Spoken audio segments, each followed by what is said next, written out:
The impossible, whatever remains, however improbable, must be true.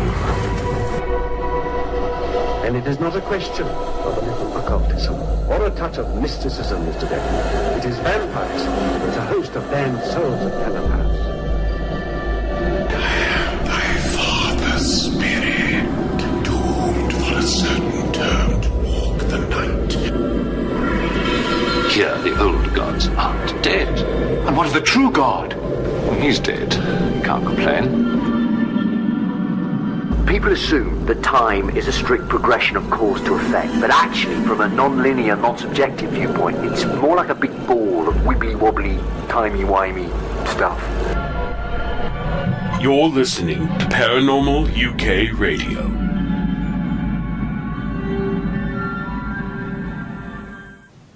Hi everybody, welcome to Paranormal UK Radio, the flagship show on the Paranormal UK Radio Network. And I have to take a breath after that, Mark. That's just a little too much to get out all at once, huh? Yeah, I'm your co-host. No, I'm not. I'm your host, Irene Block, and my co-host tonight is Mark Johnson. You know what? Let's just leave that one in the way it is. That works for me. What a mess up, eh? Absolute blasted mess up. It's that long sentence at the very beginning. Well, it's like you have to repeat the name of the show twice because it's the name of the show and the name of the network, so it throws everybody off. But what twit named the show Paranormal UK Radio? Yeah, who was that, I wonder? Oh. Yeah. All right. No, I should have done something a lot shorter, shouldn't I? So like PAUK Radio? Yeah, then people wouldn't know what PAUK stands for, so... Paranormal UK Radio. Paranormal UK Radio. Well, it works for me. Yeah. So, how was your weekend? Oh, I was on my back nearly all weekend. Nightmare. Absolute nightmare. I could go somewhere with that, but I'll be nice. No, I had a bad back, Mark, and I was literally crippled. I just lay on the sofa all weekend. In fact, even at night, I slept on the sofa because I couldn't get up the stairs. Oh, boy. It was that bad. It was literally that bad. So I'm still in a lot of pain now. But I'm getting better. I'm getting there. And I know your weekend was good because you were down at the shore. Not the beach, everybody, in England, but the shore. The shore. Yeah, we were down in Asbury Park where Bruce Springsteen got his start. And, in fact, at the old Stone Pony, which is still there. But, yeah, my wife was participating in the New Jersey Marathon on Sunday. So we went down, made a weekend of it. Still kind of bloody cold down there, but not quite warming up just yet. But it's nice to get down towards the shore, as they call it here in New Jersey. I'm from California. We call it the beach. Yeah, I'm from California. We call it the beach, too. But, you know, the East Coasters have their little eccentricities. So that just anyway, getting away from that, congratulations to Sherry for actually finishing 13 blooming miles. Mind you, that is really good. That is, her feet are kind of killing her today, but she needs a foot massage. Yeah. Yeah, well, she's doing pretty good, though, all things considered. Yeah. And another thing, Mark, I want to say, thank you to everybody that's been saying such fantastic comments about the show and about us and how much you care about us and how much you like us and how much you love us. Thank you, everybody. You know, I want to say to everyone, we really appreciate all the great comments we've been getting. I know since the meltdown at Dark Matter, which, you know, we're still good friends with Keith at Dark Matter. This show airs on Dark Matter on Monday nights.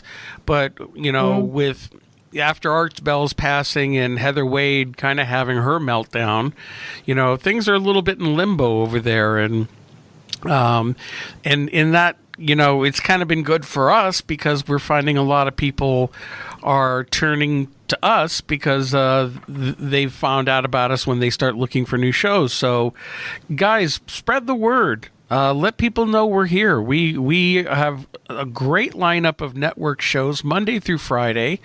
Every night we have something new. Our show airs 10 o'clock both in Greenwich Mean Time and Eastern Time on the network. And then we also have our repeats on the weekends of all the weekly shows.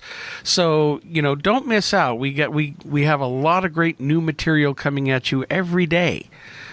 Yeah, I can't believe the people that have written in and said that they are turning to us because of what's happened with dark matter. Yeah, and it's a shame. But, again, things happen. Art's passing was unexpected. But, at the same time, Art retired a couple of years ago. Making a big show of not wanting to do it anymore. And people were tuning into Heather. And you know what? No offense to Heather as a person. I just never found her show to be engaging, and I never listened. And I think a lot of people were tuning in on the off chance that Art might make an appearance. But now... Yeah, but I can't comment on that because I've never heard her. Never heard her at all. So, too late at night for me.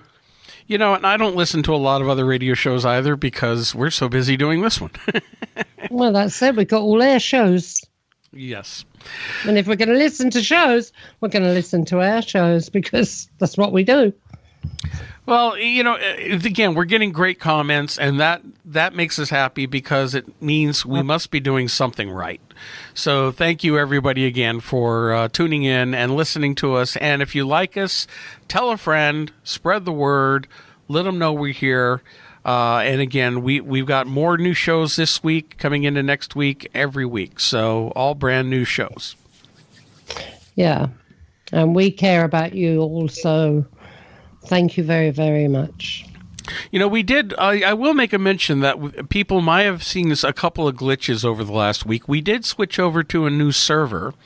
Yeah. And, in that process, the server is going to allow us to get some better ratings, information, see who's tuning in, and be able to allow us to add some programs a little bit easier. So it should seem seamless to most of the rest of you. You're not going to notice a difference. It's just more on the back end for us. But the one thing I have to admit I really like about it is when I can look at the who's listening and see all the flags of different countries around the world popping up.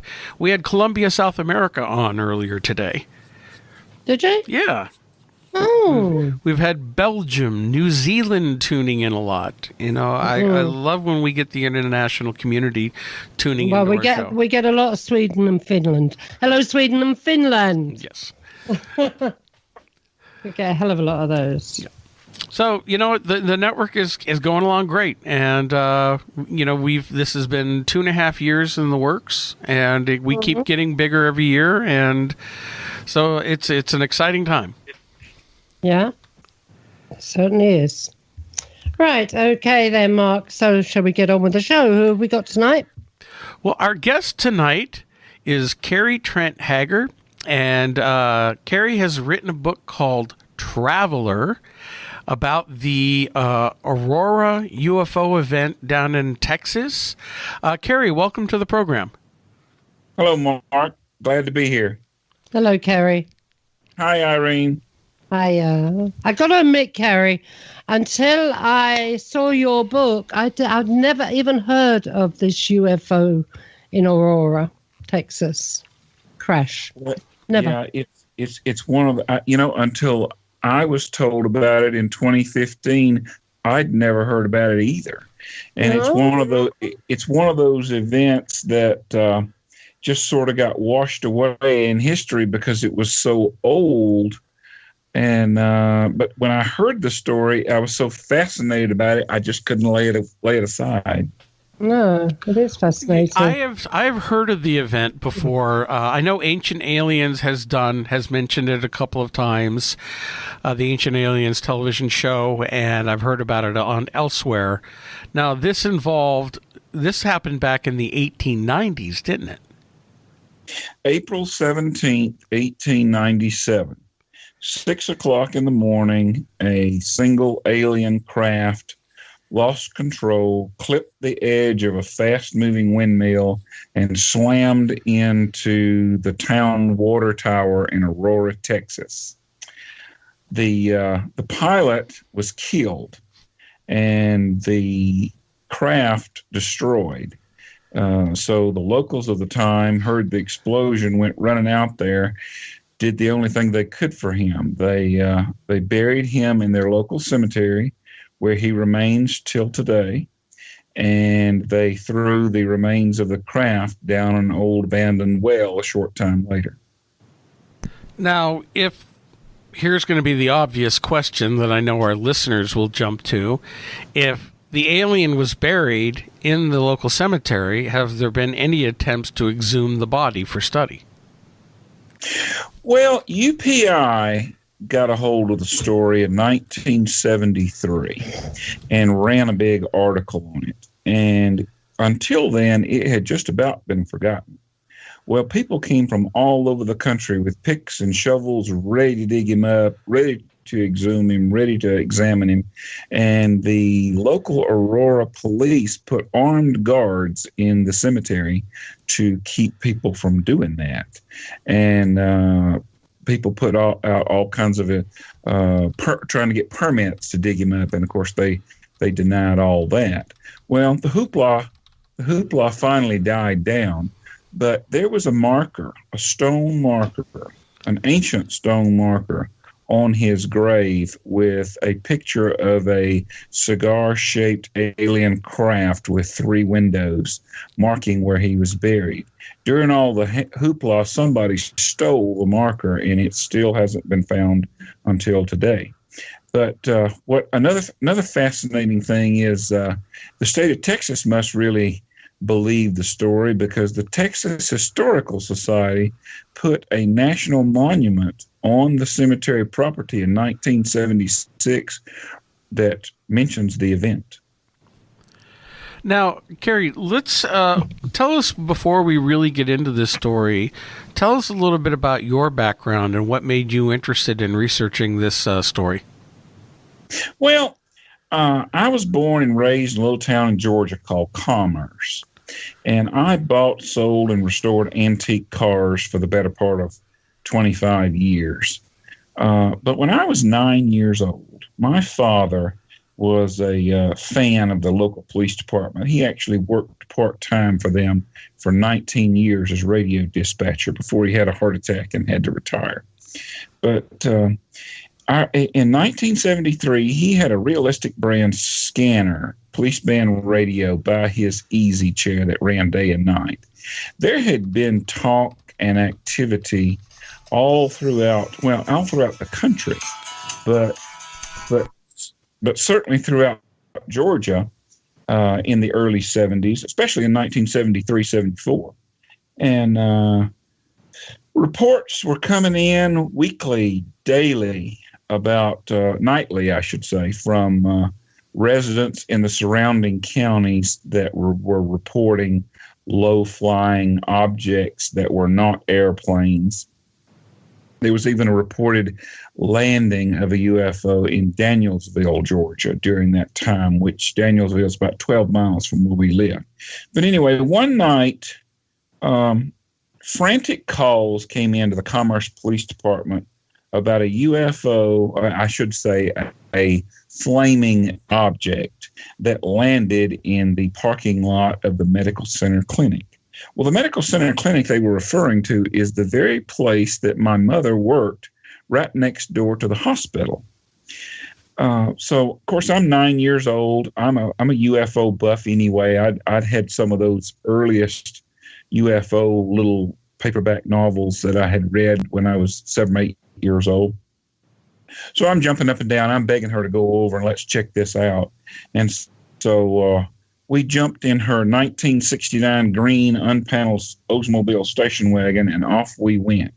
So when we got there, there was a fire truck, 2 police cars, and 4 or 5 other locals that had obviously had police band radios too and heard this and came over to investigate. Well, there was no UFO in the parking lot, but there was something very strange. There was a large 30-foot round smoking circle in the corner of the parking lot. I mean, this circle. A 30-foot in around smoking circle, and I mean, this thing was hot. This was at night, and there was no reason for it to be that way. So we wandered over, and cops, fire department, everybody. We're looking at it, and all around the circumference of the circle were molten metal drippings. Looked like lead, silver, something melted down into the asphalt. And like I said, inside the ring was smoking hot. You could just see the waves of heat coming off of it. Well, like I said, no UFO in the parking lot, but boy, that was a strange thing. And all that happened in the time that calls came into the police department and we had responded. So the obvious conclusion to that was something landed that was very hot or produced a great amount of heat and took off in a relatively short period of time. Now, where was this again? Where did this crash? Commerce, Georgia. Commerce, Georgia, and that's where you lived. Yes. Little town between Atlanta and Greenville, South Carolina, where I was born and raised. And but here's what got me: is my mother came home. This was like on a Friday or Saturday night. My mother came home from work on Monday and said, "You'll never guess what they did." And I said, "What?" She said, "They repaved that entire parking lot." A crew had went in there on in the middle of the night on Sunday morning and repaved that whole area. Repaved it? Covered it up. Yeah, covering something up, weren't they? And it was in the local newspapers at the time. I don't think it ever made the Atlanta news, but I remember there was an article in the newspaper about, the mysterious landing object at the medical center clinic. But that's not something that I read in a newspaper. That's something that I saw with my own two eyes. Yeah. And I've always been a fan of the Universal classics, Dracula, Frankenstein, the Wolfman, the Mummy, since I was little. I still love them to this day. Listen to them all the time. And Howard Hawks' Thing from Another World, 1951. So with my passion for that, I've always wanted to write a novel or always wanted to make a movie, create a screenplay, and actually put something out there. So I felt like this was my chance. So when my co-author from Texas, Johnny Cochran, bless him, I just love him like a brother, he told me the story, and I hadn't heard anything about this, never heard it before. So I was so fascinated with it. He and I had been sharing stories. This is the Aurora story, yeah? Yeah, this is the Aurora story. He told me, we were walking one day, exercising, and he was like, "Have you ever heard the story of the little alien that crashed in North Texas and they buried him in the cemetery?" And I said, "No." And so, he started telling me this. And then I started researching it and found out, wow, this is a real event. And so we had been swapping stories from our lives. He's a pretty wild guy. I had some pretty good stories. So I started writing down these stories and detailing them, and we started integrating them into a novel and the fictional hunt for this alien in 1997, exactly 100 years after the crash. But all the parts of the novel based in 1897, I took from historical fact. That's what I was going to say. You had to do a lot of research, didn't you? Although it was a novel, you had to do a lot of research for it. Because I wanted it to be historically accurate. So I did much information. I got as much information as I could about the actual crash, the news paper articles, the reports through history of the elders that said, I spoke to Jim Mars about a year and a half ago, which lived in the area and probably knew the Aurora incident better than anyone else in the world. And he was thrilled that I was doing a novel and making it historically accurate and bringing the Aurora story, keeping the Aurora story going, because it sort of gets forgotten sometimes. Yeah. Well, there's a load of these UFO, landings, crashes, whatever you like to call them, all around the world, but they never make the big time, do they? They never make it into the big news. A lot of them just, it's a little bit in a town paper, and that's it. Yeah, the only one that really makes any press over here in the U.S. is Roswell. And, Roswell is such a minor event in the grand scheme of all the different other UFO crashes that have happened over the years. In fact, Roswell really didn't start to become big until about the last 20 years. For many years, it was just completely forgotten. Well, look at Rendlesham over here. But now that whole story has been ruined because there's so much arguing going on about it. I think it's destroyed the whole purpose of the story. Right. And in my research, I uncovered a ton of UFO stories, documented accounts, newspaper events spanning from the Civil War, where Confederate soldiers signed affidavits where they saw ships flying in the air, to different accounts throughout the whole, all through the Midwest throughout the 1870s and 80s on up to the Aurora incident in 1897. Yeah. Goes to show you, Mark, because it's been going on a long, long time. Well, yeah, and there are lots of UFO flaps all over the country, all over the world. In the U.S. especially, we have everything in the 1980s. There was the Hudson Valley UFO sightings that went on for a long period of time, almost a year of sightings. Actual crashes, though, there's Kecksburg in Pennsylvania, which is a big one that's really just now starting to get a lot more press. Like I mentioned before, the Aurora crash, which has appeared on Ancient Aliens, is starting to get a little bit more press. Even down in 80 miles southwest of Aurora is Stevensville UFO. Which back in the when was that? That was back in the 80s or 90s that they had that flap down there in Stevensville. Yeah, I think so. We published the book at one time. Doesn't mean I've read it in a while. Yeah, I know, but you edited it. I edited it, yeah, but that was 2 years ago, and I don't remember the exact date. You have to remember, I suffer from CRS. Can't remember shit. I can't remember shit, yeah. Yeah. I've got a touch of that. That is called old age with me.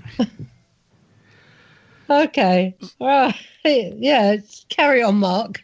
Well, I mean, there are a lot of different reports all around, and so many get covered up, so many get swept under. I mean, there's even 2 other crashes in New Mexico that happened around the time of Roswell that hardly anybody even knows about, because all they know about is the Roswell event.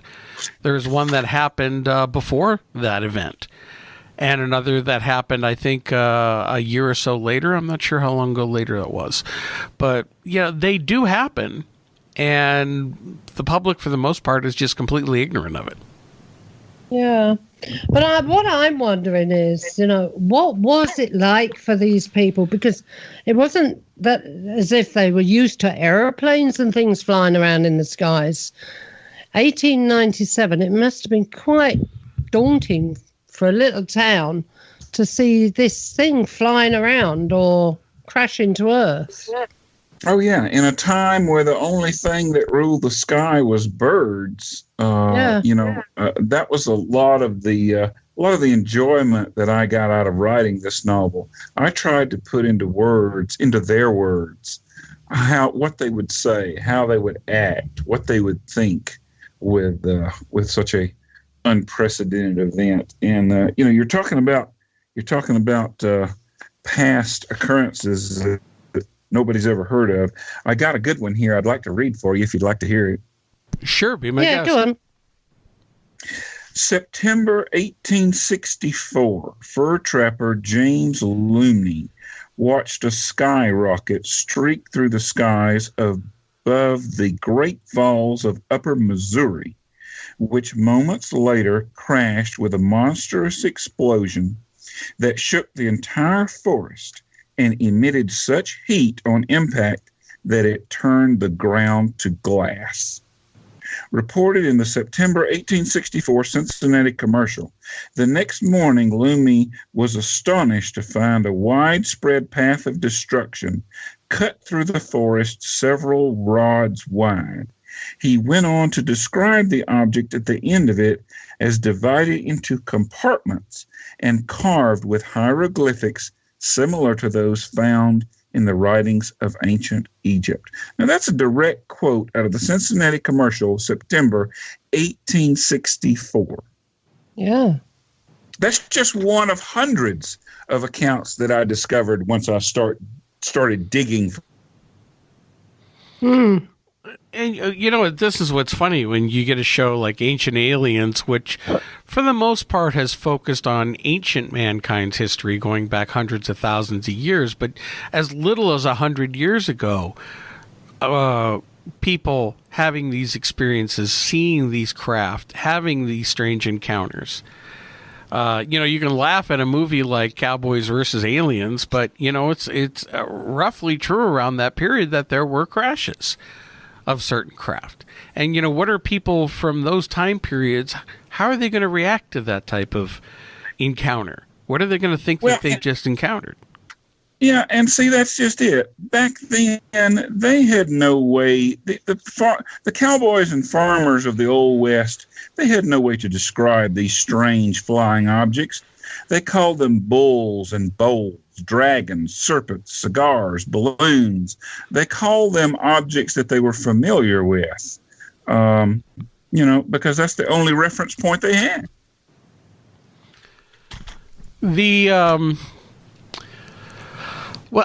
have been sightings going back even as far as Christopher Columbus, where he noted in his journals one night about these strange lights that appeared out of the ocean and seemed to be following their ships as they were coming on their first journey to the New World.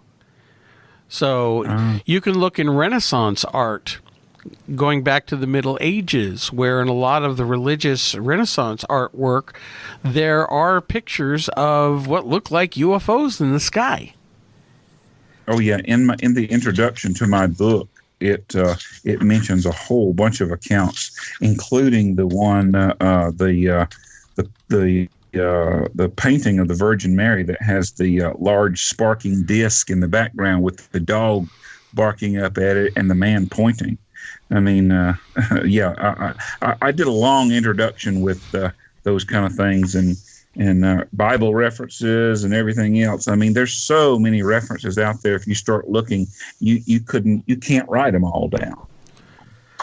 And yet, as typical, it's erased from history, and the general public knows nothing about it.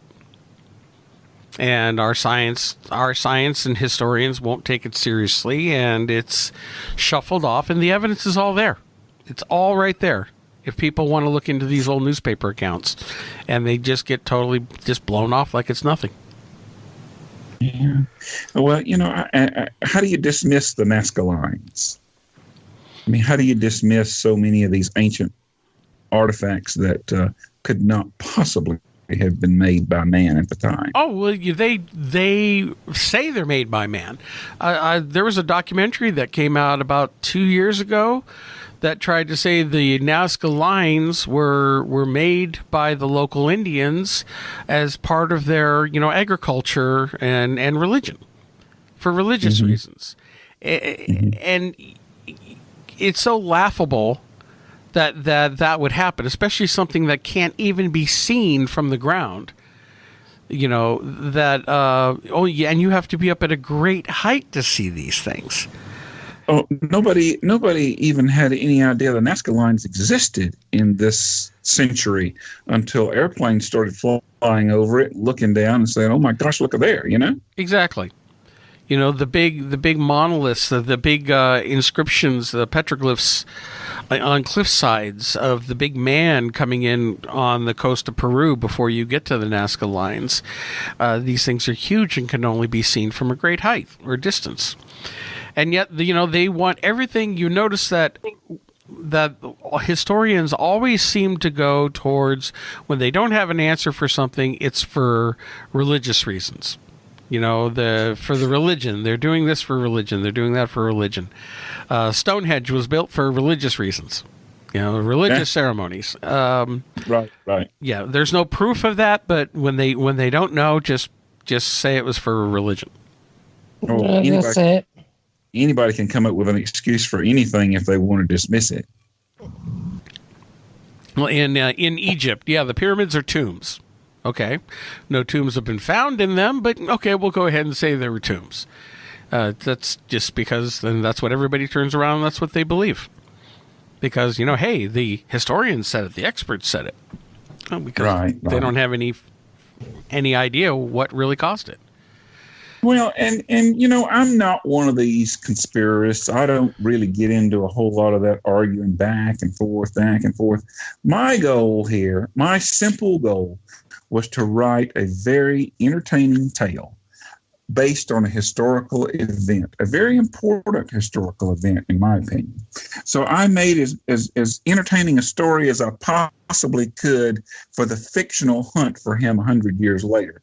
But I tried to pay homage to the Aurora event, and I tried to be as accurate as I could on the facts and even the description of the town at the time, because the town of Aurora was in really bad shape. They had a fire that burnt half of it down. They'd suffered from a outbreak of spotted fever that killed half the population. The railroad had skirted them and went 20 miles to the other side, and they were a pretty desolate town. Now, some people, you talk about they dismiss things. A lot of people have dismissed the Aurora incident as because, they made this story up to try to save a dying town. Well, in 1897, I don't see how in the world the claim of the UFO crashing, and they couldn't use the term UFO because they didn't know that, but the term of an airship crashing was going to save their town. I think that's laughable, too. Now, the story itself, how much do we really know about what happened at that time, other than the fact that a disc crashed, it slammed into the windmill as it came down, broke the windmill, and then hit a water tower, I think you said. Where does the story go from there? What do we know happened? There's not much else to know. Basically, the only real information regarding all this was the newspaper articles written 2 days later. There is no real photographs. I've reproduced some photographs of what I think the alien would have looked like on the boardwalk in a homemade coffin, because that's what they did back then. They lined the outlaws up on the boardwalk and took pictures of them before they buried them. And if they'd had such an unprecedented event as this, they would have certainly done the same thing with him. So I recreated some of those and put them in the novel. But as far as absolute true facts as to what happened, all we really have is claims from some of the elders that they were a little kid that they interviewed in 1970, in the early 70s, 73, and said they were a little kid and they saw this and they saw that, and Mama ran into town and Daddy ran into town, and they came back and said, this craft crashed and it was silver, and the little had a little bitty man in it, that a strange looking little man that died, and that those accounts and the newspaper articles is really the only thing we have to go on. And those newspaper articles are still able to be found. They're not covered up. They're not stashed away. somewhere people can go out right now and find those articles? Oh, if you Google Aurora, Texas, all you get is stories that pop up on this alien. You get photographs of his original marker that was put on there, the one that I said was stolen. There's photographs of it online. There's copy after copy of the newspaper articles. There were two of them. One was in the Dallas Morning News, another in the Fort Worth Observer, both printed April 19th, 2 days after the event. And there's all kinds of information on the internet if you Google Aurora, Texas alien. But there's not, it was so long ago, 121 years ago now. So sorry, Kerry. The windmill that it hit was on this Judge Proctor's property. Is that right? Correct. Yeah. So obviously it was. I'm sorry, go ahead. Did Judge Proctor own also the water tower? I think so. In all this wilderness they had at the time, this judge had planted a flower garden beneath the windmill and the water tower. Because usually they built those two things pretty close together because the windmill pumped the water out of the ground into the water tower. So I'm sure this was probably the one water tower for the town. It was the town's water supply, even though it may have been his property and a little bit away from the main streets. It was pretty close to town. I would say within visual distance. Yeah. So it and the story goes it clipped the windmill. And that sent it searing into the path of the water tower. And when it hit the water tower, it was like, a case of dynamite going off. Yeah. Well, I also see that the property was sold to Brawley Oates, a man called Mr. Brawley Oates. Found or had some of this wreckage, and he actually threw it down the well. Or, no, wait a minute. Did he throw it down the well? Cleaned out the debris. No, he cleaned out the debris from the well. Right. Well, here's what I got. Shortly after the crash, they dumped what was left of the craft down the well, down this old abandoned well. Well, in 1957, they evidently cleaned out that well. And this guy started drinking out of the water that had been in there for so long, and it was really contaminated.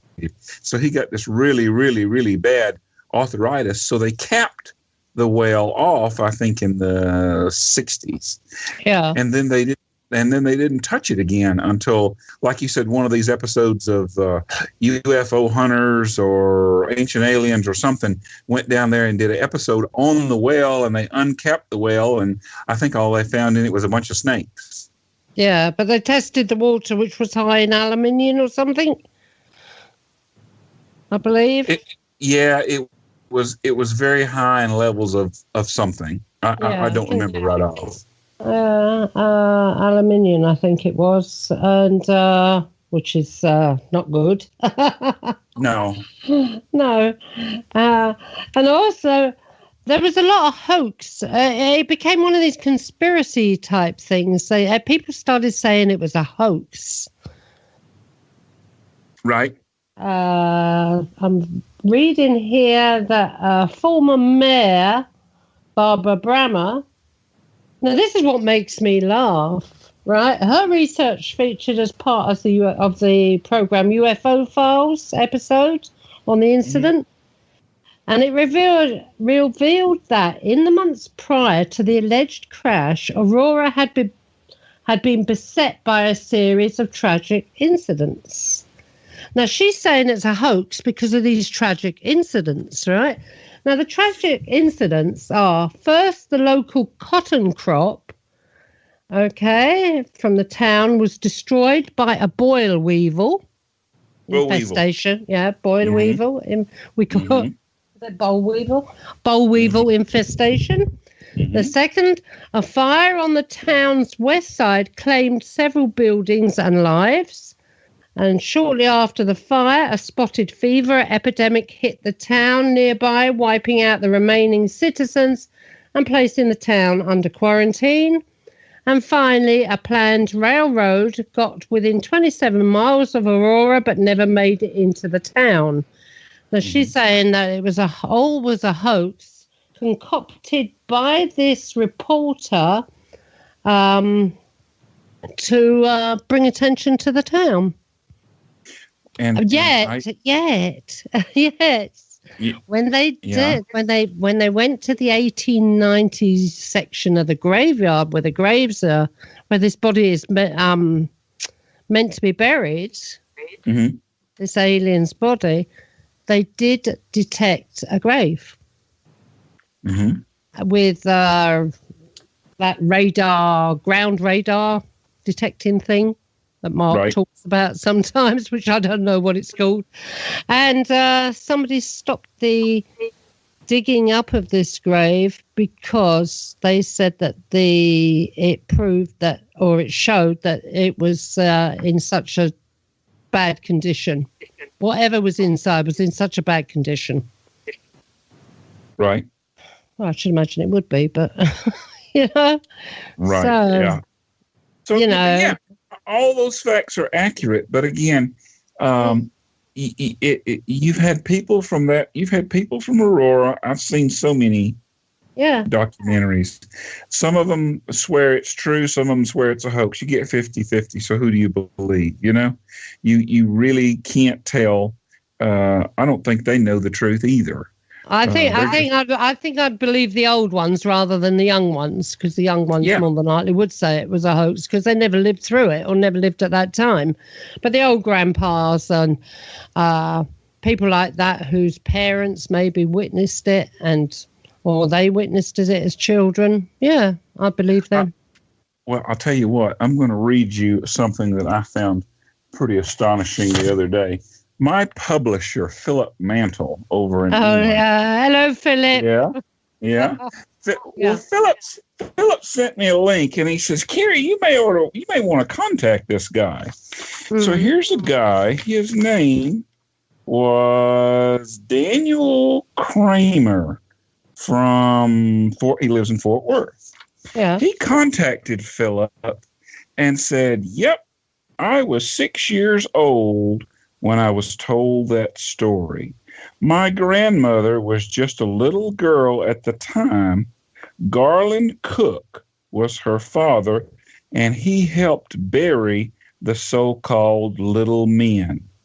She said there was two of them." Now, I'd never heard that story before. This was the only account I've ever heard that there were two of them. Yeah. And it goes on to say, she didn't say pilots because the airplanes weren't yet invented. What happened to the other alien? Who knows? My great grandmother was Cherokee and told her also that it wasn't the first time activity of this type had occurred in the area. Actually, it was quite common. So this old Cherokee grandmother is telling this kid in 1972, who's now my age, that kind of activity was common at the time. He went on to say they had a ranch in Decatur that was not far away. When I was a child, it was a very remote area, so you can imagine the vast countryside that would have been a hot spot. Yeah. And today it still is. He says, that's about all I know. I live in North Texas, but I pass Aurora Cemetery all the time. I've searched it many times, but the gravestone was stolen years ago. I don't know that the ship was quite small. I do know that the ship was quite small. My grandmother said it was no bigger than a small car. She also said when they picked up pieces, they were light as a feather. Yeah, well, it must have been quite small to be put down a well, but this is the type of person that I would listen to.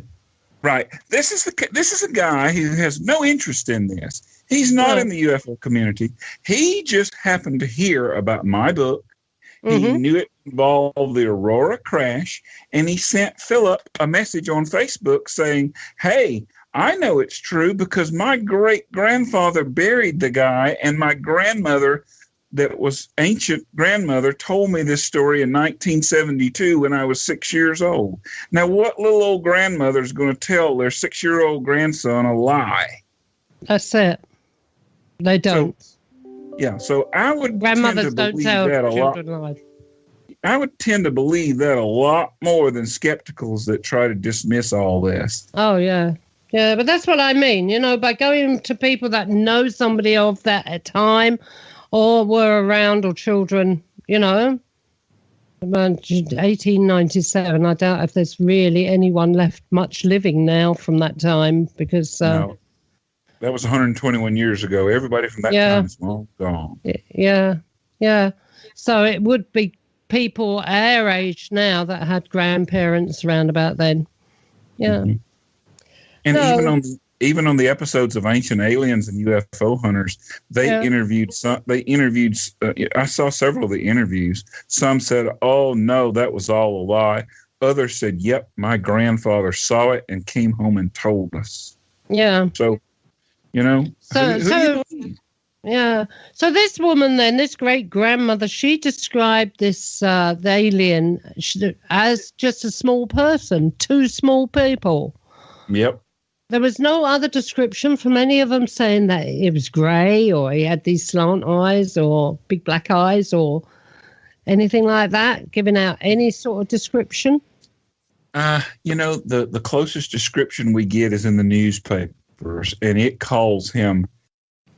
Kerry, would you happen to have the original article? Oh, yeah, I got it. It's on page... I published the original article on page 42 of my novel. Would you like me to read it for you? Yeah, please, go ahead. All right. The article that starts all this goes Monday, April 19th, 1897. A windmill demolishes it. Aurora, Wise County, Texas, April 17th. About 6 o'clock this morning, the early risers of Aurora were astonished at the sudden appearance of an airship which had been sailing throughout the country. It was traveling due north and much nearer to the earth than before. Evidently, some of the machinery was out of order, for it was making a speed of only 10 to 12 miles an hour and gradually settling to the earth. It sailed directly over the public square, and when it reached the north part of town, collided with the tower of Judge Proctor's windmill and went to pieces with a terrific explosion, scattering debris over several acres of ground, wrecking the windmill and water tank, and destroying the judge's flower garden. The pilot of the ship is supposed to have been the only one on board, and while his remains are badly disfigured, enough of the original has been picked up to show that he was not an inhabitant of this world. Mr. T.J. Weems of the United States Signal Service Office at this place and an authority on astronomy gives us his opinion that he was a native of the planet Mars. Papers found on his person, evidently records of his travel, are written in some unknown hieroglyphics and cannot be deciphered. The ship was too badly wrecked to form any conclusions as to its construction or motive power. It was built of an unknown metal resembling somewhat of a mixture of aluminum and silver, and it must have weighed several tons. The town is full of people today who are viewing the wreck and gathering specimens of the strange metal from the debris. The pilot's funeral will take place at noon tomorrow. S.E. Hayden. Wow. That's the account. That's the account of Aurora. Do you know something? If people were taking souvenir pieces of that airship, you can bet your life there's still some kicking around somewhere. You can bet your life somewhere somebody has got a piece of that, and they have no idea what it is. It's in somebody's attic in an old ammo box or dynamite crate that they put away decades ago, 100 years ago, and since then, elders have died and they don't know what it is. No. I would be curious to see if anybody claiming to be a government official ever came around trying to collect samples of this years after the event. When it became obvious in the mid-1940s that the United States Air Force was going to start taking the subject of UFOs very seriously and how they handled Roswell, anyone who would have heard or thought about that old event might have tried to go back to the people in town and ask them, for their evidence. And I'm wondering if something like that ever happened. I should imagine so. And you know what? They could have. And they could have went over there and said, you know what? You people need to say this didn't happen. You people need to say this was a hoax. I mean, it's a possibility. Yeah. Well, anybody in Aurora, Texas, or within that region, search your attics. If you find any little bits of metal that you can't identify, you never know, you might have a gold mine. That's right. Okay, Kerry. So you've written a book. And the book is a novel, so it's like a story, but it's based on this real event, or on this event that happened in 1897. Correct. So have you given the characters in the book the names of real people, or are they made up, fictitious names? Well, based on people. The characters in the book, a lot of them really existed. The Johnny Cochran character in the book is my co-author. He runs around with a cousin called Shannon Ray.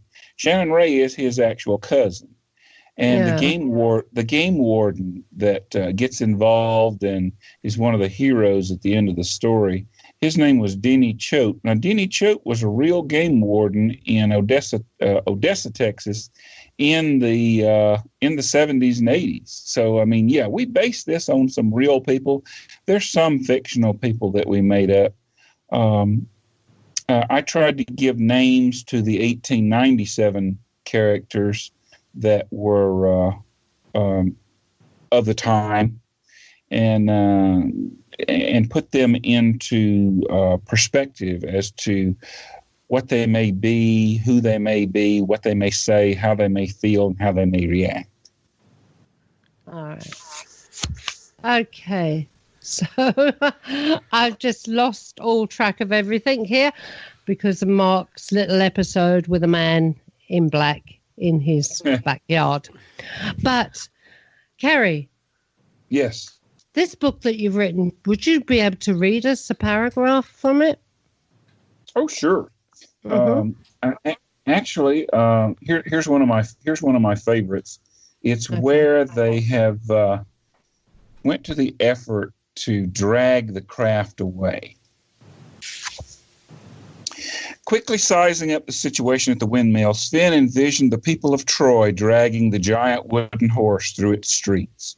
Using every rope he could get his hands on, they expertly webbed the crumpled vessel into a net. Running leads to tie into the web, 10 minutes later, 2 flop-eared mules and 2 horses were hitched to the wagon, and they began to grunt and tug for all their worth as a pair of fiendish-looking turkey vultures sat on bare tree limbs and looked on. Once they dug out some of the mud and gotten the downed machine out of the hole created beneath the soggy remains of the water tower, the group maneuvered the craft to lie on its smooth belly. Surprisingly light for its size, the rope strained but held as the hull slid along the flat landscape. Driving the silver spaceship down through the town and in the main streets, the parade through Aurora was a once-in-a-lifetime sight, and everyone gathered along the street seemed to know it. News had traveled fast, and spectators from all of Wise County had converged on Aurora. A volatile mix of loafers loafing and gawkers gawking crowded the streets. Horses tethered to the flatbed wagons along fence lines shimmied nervously as the hulking dead machine moved by. Sven tipped his hat with a slight grin to the sheriff as the parade passed by. Their small town had seen some strange times, Sheriff Otto thought. But group portraits with an alien traveler and this curious sight struggling and grappling its way through the dusty streets took the cake.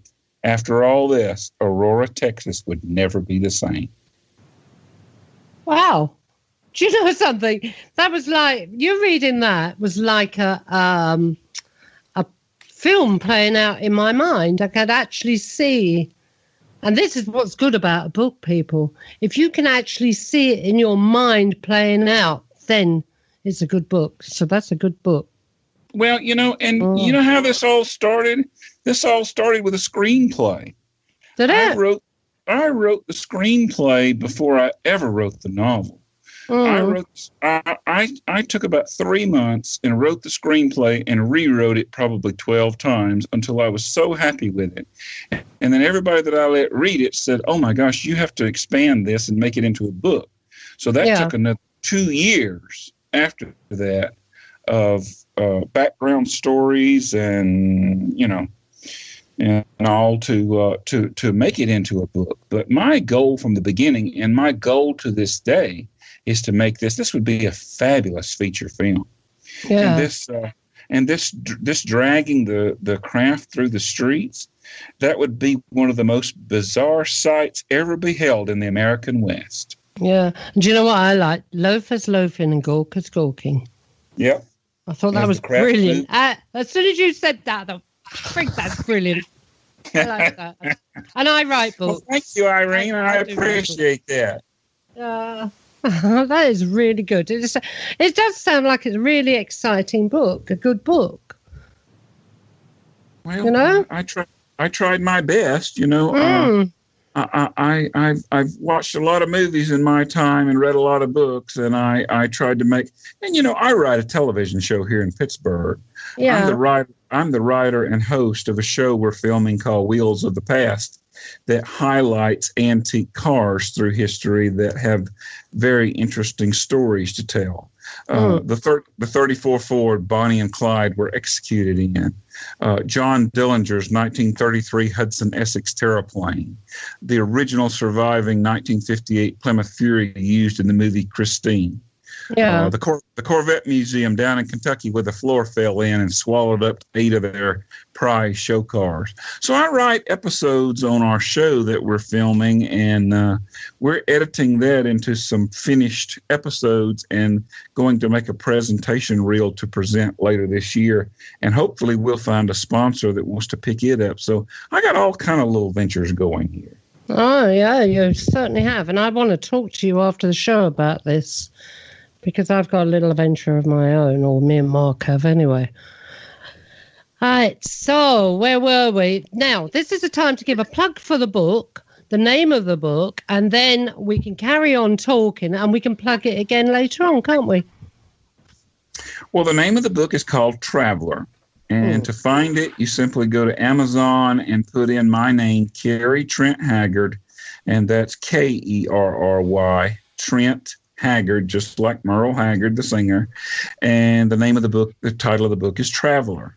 Again, hats off to Philip Mantle, Flying Disc Press, who believed in me enough to publish the book. And it was funny because I had contacted No Torres out in Arizona or California, and mentioned I wanted to publish this novel, and he's like, "Well, I don't do that anymore." But he referred me over to Philip, and Philip said, "Well, send me something." So I sent him the introduction, and he sent me the greatest email back. He says, "If the rest of the book reads as good as this introduction, I would love to publish your novel."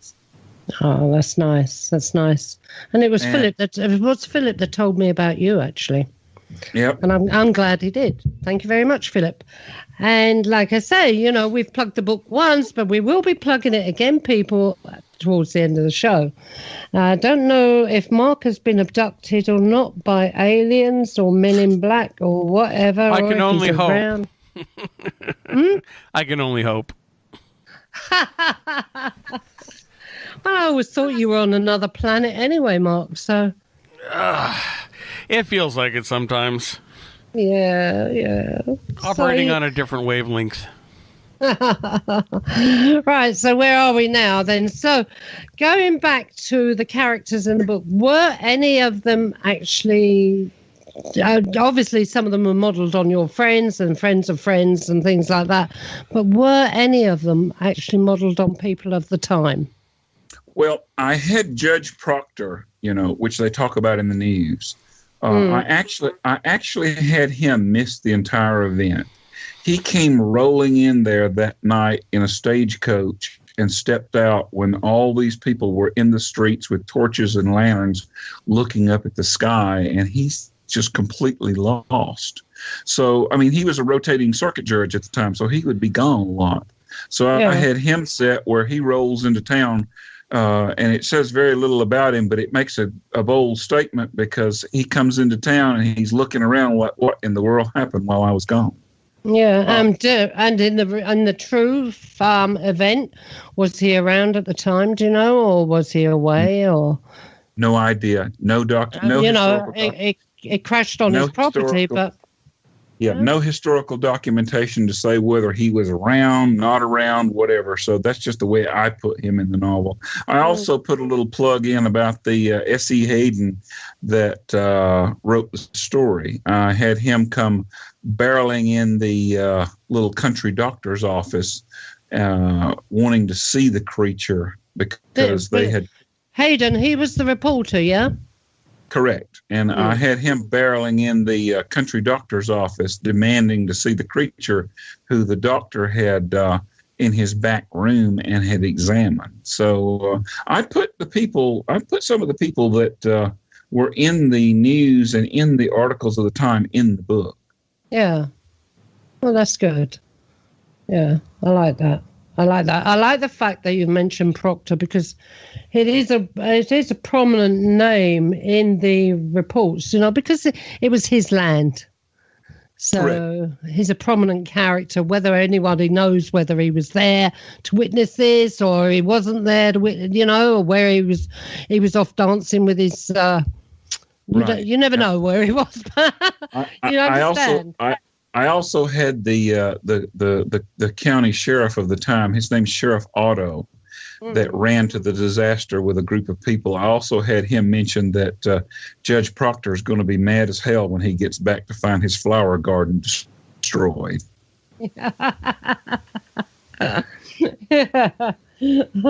I expect he was. Yeah, I expect he was. So I put a little plug in there too. So I wanted to create a very entertaining novel, but I wanted to be respectful to the facts I had concerning the event. Yeah. When I first heard this story and I heard the word airship bandied about, straight away it took me to made me start thinking airship. Now, airship to us over here is like the Hindenburg, a big balloon type thing. And there was bits on the internet about it had been seen going across America and one thing or another. And I started to think, well, was this a Hindenburg type airship?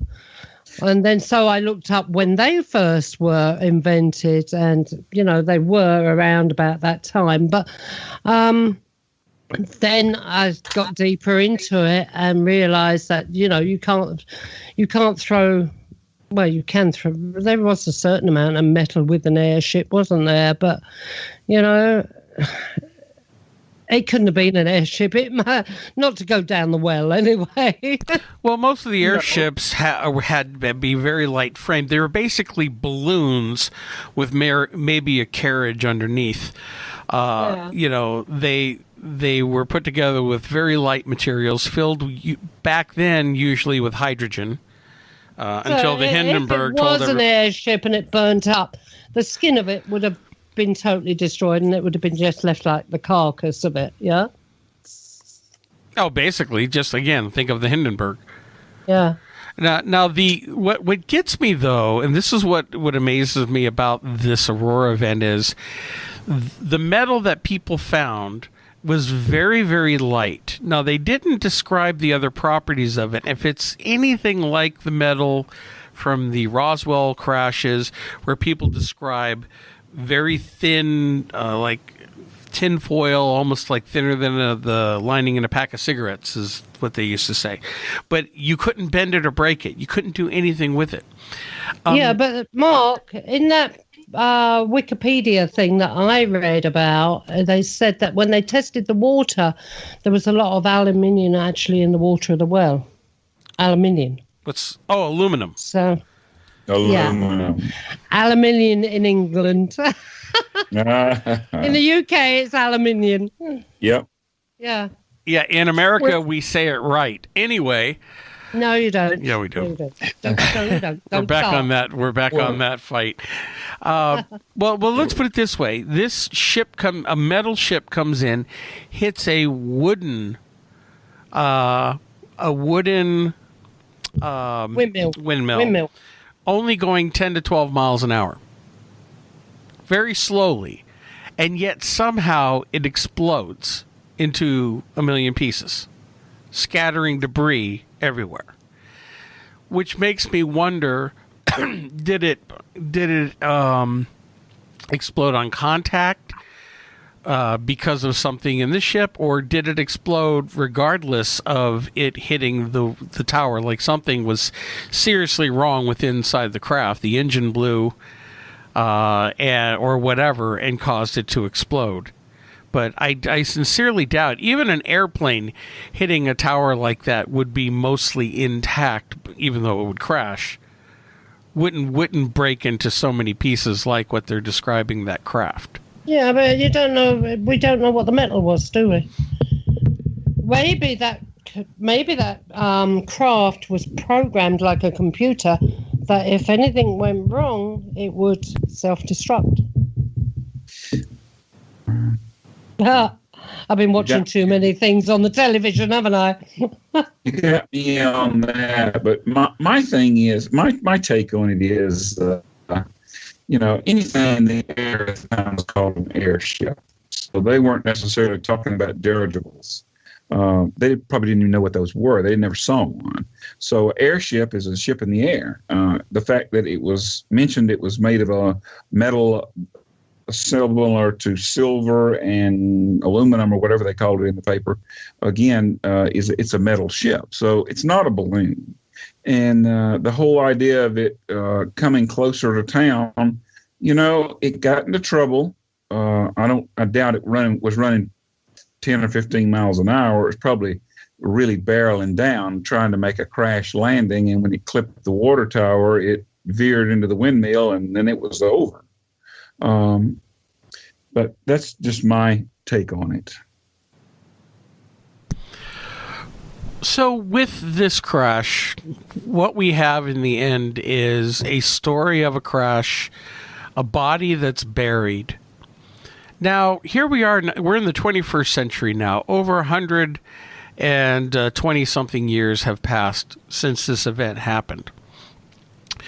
What is to stop anyone from petitioning the town to exhume that body? Well, the people of that town are pretty adamant. They're not going to do that. They've had petitions. They've had lawyers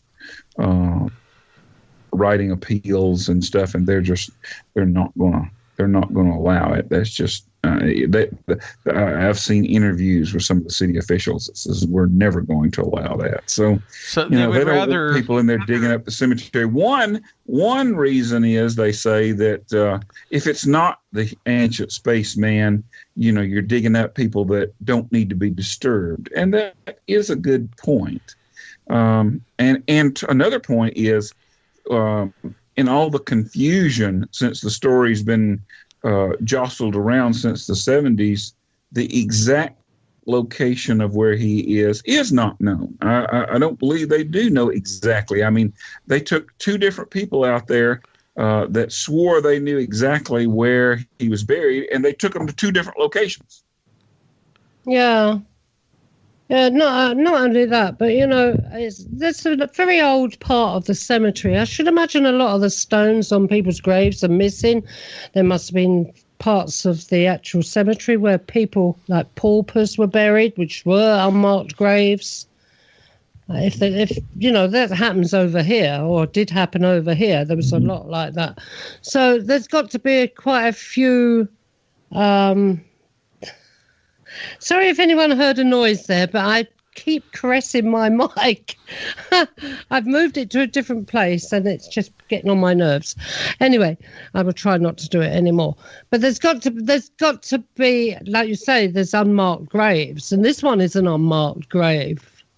Correct. So it is going, and there is going to be that danger of digging up human bodies. Yeah. Correct. And that's exactly where the title. I'm sorry, Mark. Go ahead. No, go ahead. Finish your thought. Well, what I was going to say is that's exactly where the title from my novel comes. My novel comes from. When I had been burying him in the cemetery, and the sheriff of the time saying some nice words over his body, like, we don't know where this fellow's from, or actually who he is, but for him, and we hope you'll do the same. They put a wooden cross that says "Traveler" over his grave because they don't know what else to say. And that's exactly where the title of my novel comes through. A lot of people that drifted into town and died, they would put "unknown."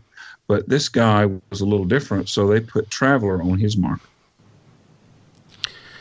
You see, for me, and people can call me cold-hearted or non-sympathetic, but for me, digging up the body, I'd rather dig up the body. That's just me, because if it's but that's okay if you know that that's the actual body you're digging up. Well, here's the thing: you dig up a body and you realize it's not him, you can put it back. Oh, Mark, you are cold. Well, my whole attitude towards my friend. My whole attitude towards bodies are just like they're empty vessels. You're probably somebody's grandma or grandpa. No, when I die, I just told my wife throw me out the window. I don't really care. Just you're going to get a nasty phone call from the Aurora City Council folks tomorrow.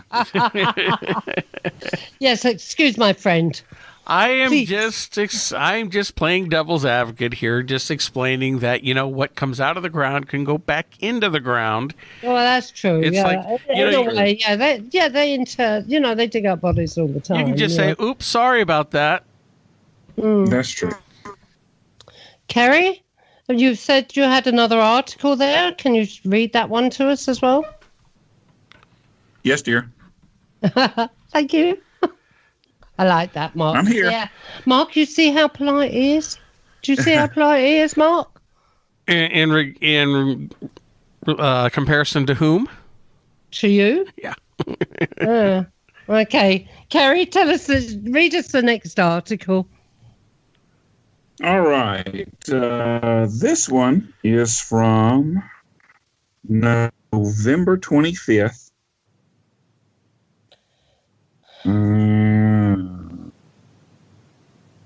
Looking.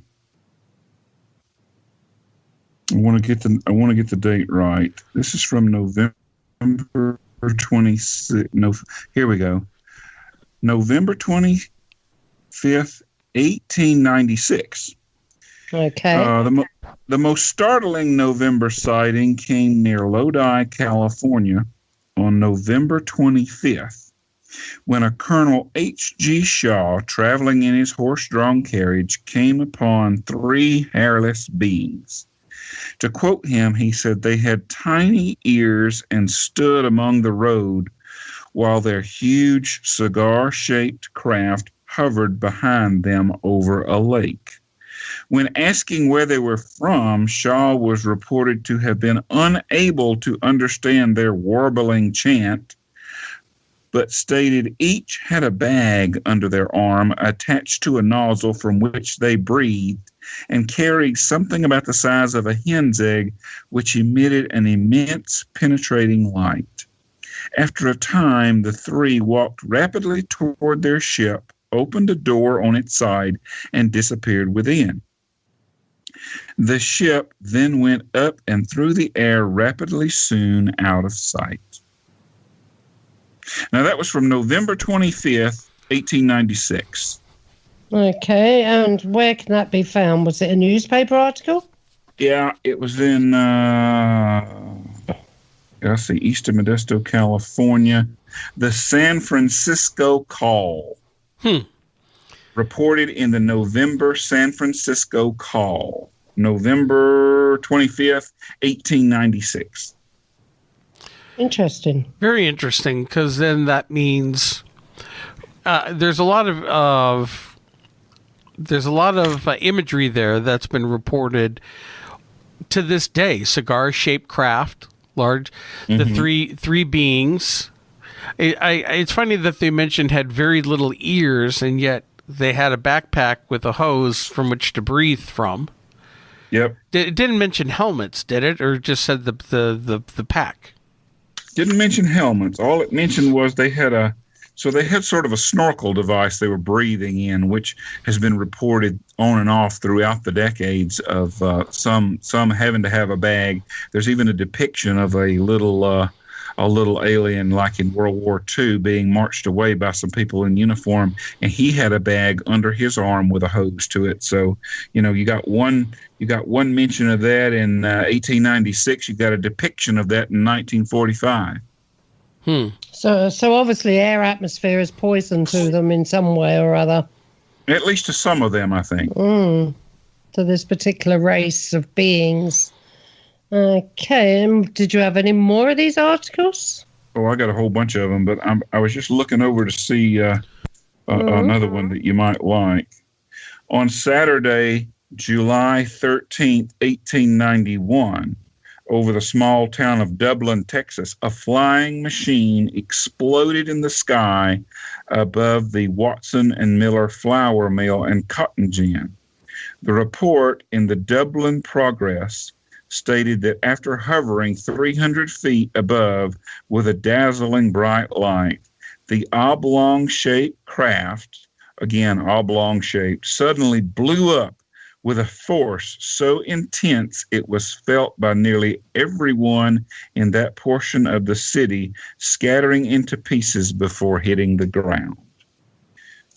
There are hundreds of accounts throughout the 1870s and 80s like this. I mean, you just, and they're all in the newspapers, but they're not mentioned. They're not mentioned anymore. I dug and dug for months to find some of these references. I wonder why that is.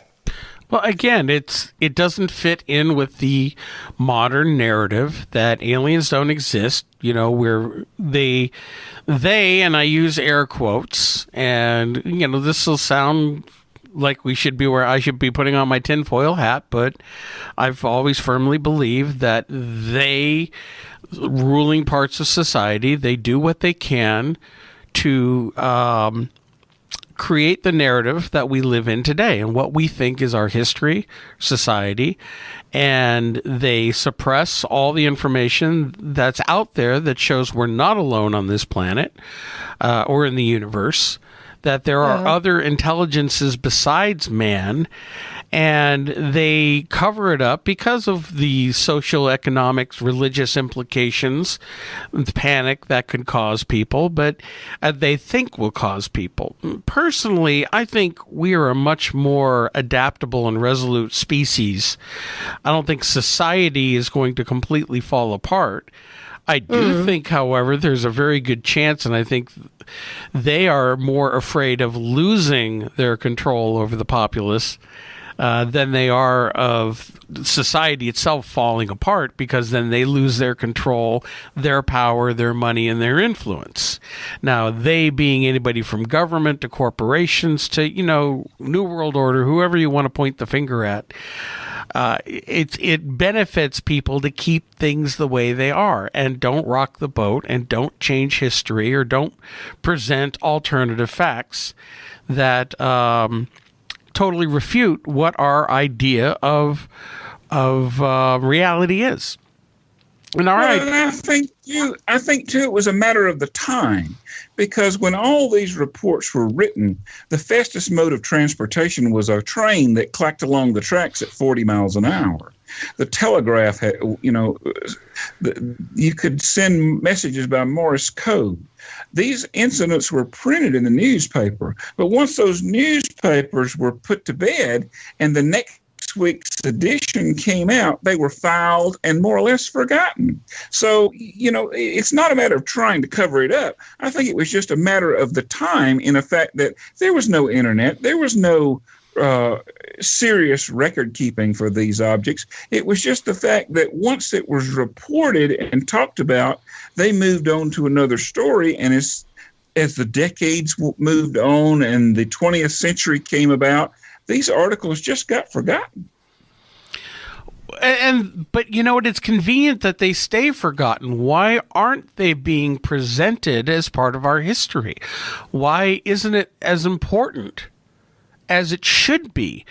If you were to go and present these articles today, nobody would care, or the majority of the people, because we've been brainwashed to not care. We've been brainwashed to poo-poo this. And forget the media. Whenever the media tries to report on a flying, a UFO or some kind of strange event or whatever, you have to get past the snicker factor. They're always tongue-in-cheek, eyes rolling, X-Files music, anything they can do to diminish the importance of the story, and basically telling people, don't look here, people. Nothing to see here. Move along.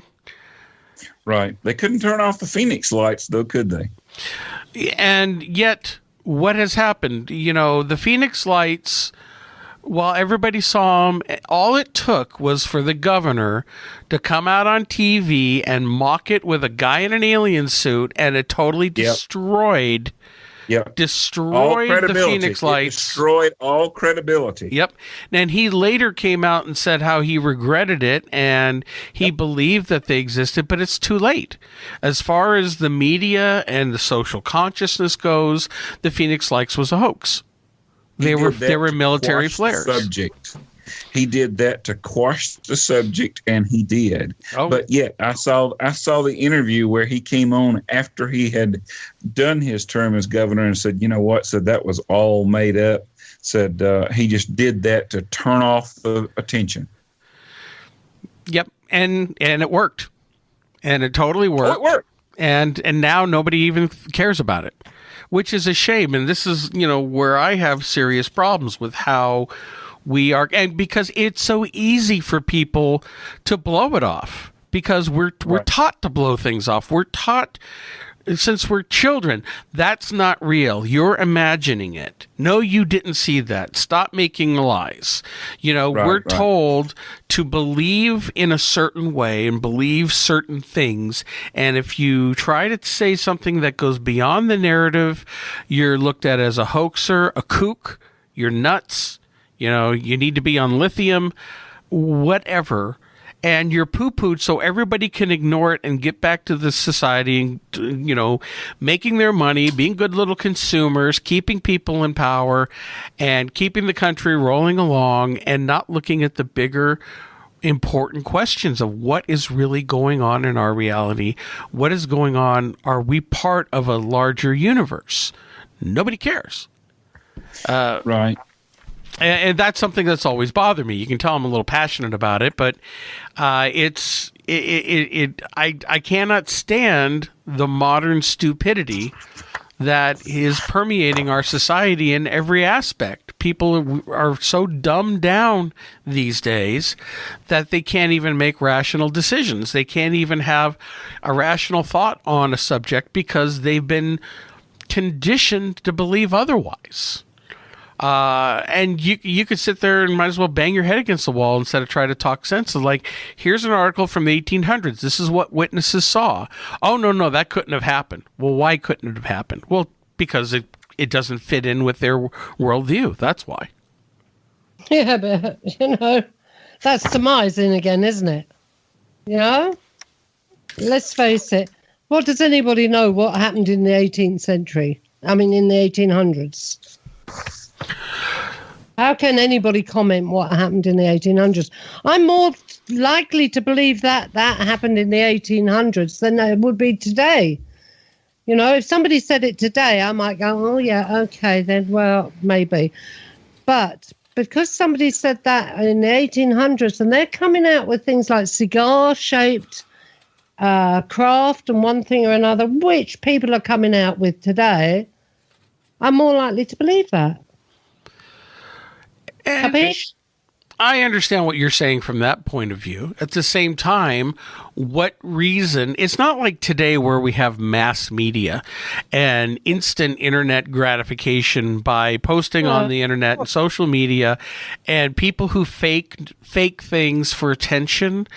When, you know, back then you didn't have people like that. People were working very normal lives back then. You didn't have a lot of this fanciful types of phenomena or stories. Ego crazy people, yeah. Look, and you also really didn't have serious science fiction starting to be written until around that time period with H.G. Wells, Jules Verne, people writing science fiction type of stories.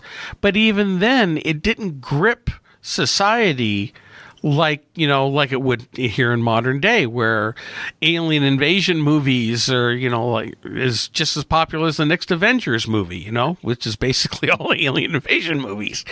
And, so that's very much in the public eye. But back then, they worried about, what's for the fashions in St. Louis or in Paris, trying to get materials out there, dealing with outlaws in the small town, waiting to see if the railroad was going to come through your town.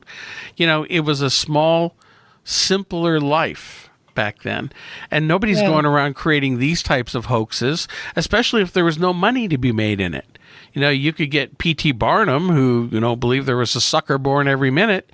But he had a museum and he had freaky things to show people for real that existed, and he made a lot of money off of it for his circuses. But the alien thing, it shows up in a newspaper one day, it's gone the next, and what reason would they have to fake it? That's it. Right.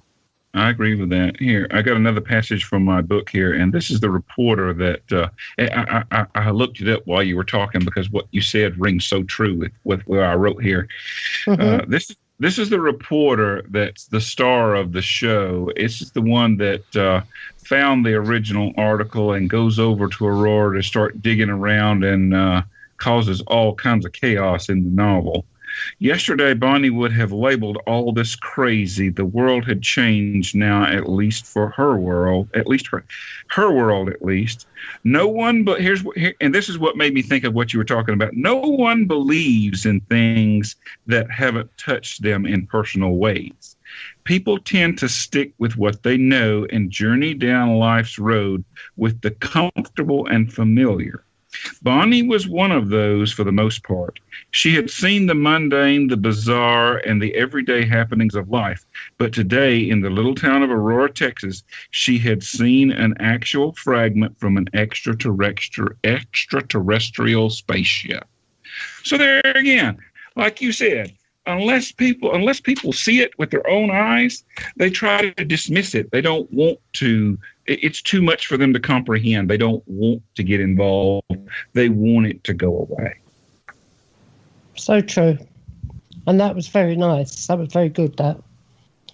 The implications of higher powers and more intelligent beings than us frightens so many people.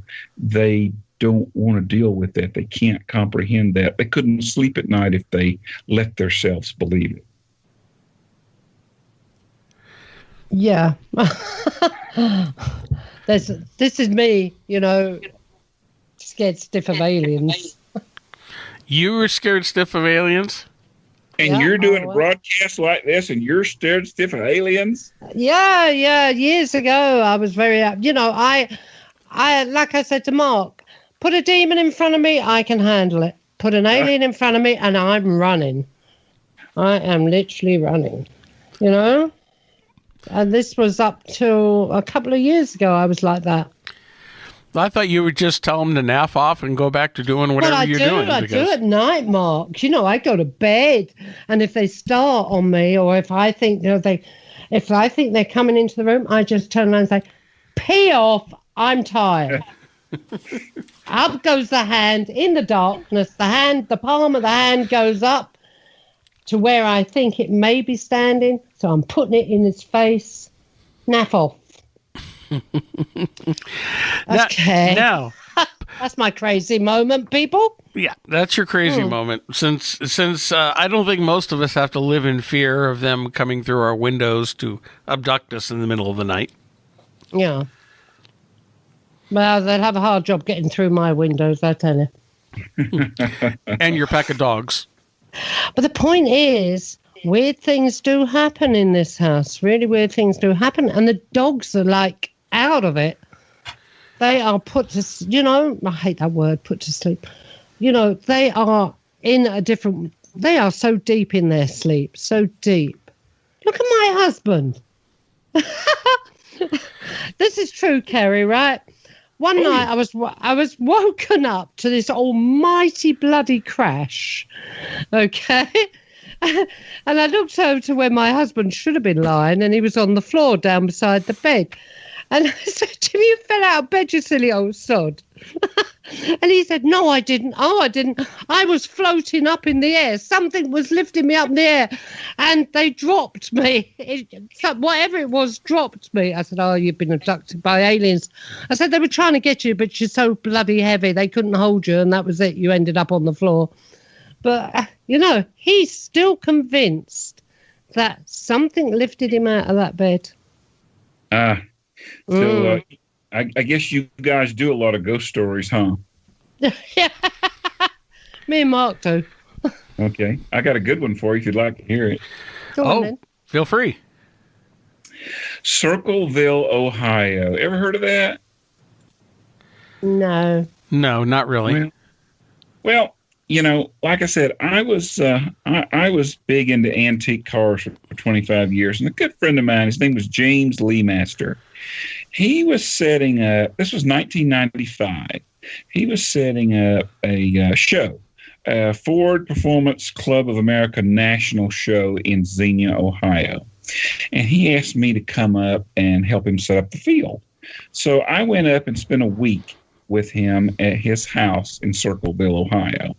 Now, he didn't tell me all this before I got there, but he lived in an ancient 3-story home in Circleville that had an elevator inside. And boy, when I got there, he told me the most amazing story I ever heard.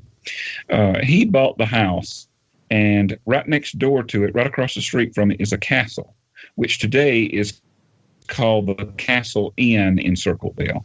And this 3-story house that I'm talking about is now owned by the Castle Inn and in ruins. They have plans to restore it, because I've talked to them about this whole little deal here. This is actually the subject for my second screenplay, not an alien story, but a haunted house story. So story goes, turn of the century, there's 2 old maids, both elders of the town that founded the people that founded the town. One of the old ladies went out, never married. One of the old ladies went out to the edge of town and built the house that Lee Master lived in. Big 3-story house with an elevator in it.